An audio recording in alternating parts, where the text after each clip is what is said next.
Subject కి ఒక teacher ఉంటారు, అన్ని సబ్జెక్టులు నన్ను చదవమంటారు. ఇంత చిన్న బుర్రలో అన్ని ఎలా నింపాలి?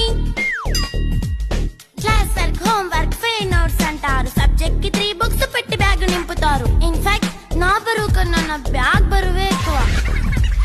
క్వశ్చన్లు, ఆన్సర్లు, సర్ప్రైజ్ టెస్టులు తమ్మి దాటుకొని మళ్ళీ స్కూల్ వాన్ ఎక్కేసి అమ్మయ్య ఇక ఇంటికి వచ్చేసామనుకుంటే మార్క్స్ తక్కువ వస్తే చెయ్యాలి అసైన్మెంట్. రిపోర్ట్ కార్డ్ చూపిస్తే ఇంట్లో ఉన్న పనిష్మెంట్. హోమ్ వర్క్ చేయమంటూ మమ్మీ చంపుతుంటుంది. ట్యూషన్ టైం అయిందని డాడీ తరుముతుంటాడు. డాన్స్ క్లాస్ కి వెళ్ళమని తాతయ్య తిడతాడు. స్నాక్స్ తిని వెళ్ళమని నాన్నమ్మ ఆపుతుంది. ఇక అన్నీ అయిపోయాక కాసేపు టీవీ చూద్దామంటే మమ్మీ ఎంట్రీ ఇచ్చింది. బెడ్ యొక్క మంది చిన్న నాప్ తీసేలోపు తెల్లారిపోయింది. అయ్యో మళ్ళీ మొదలు ఈ స్కూల్ కష్టం.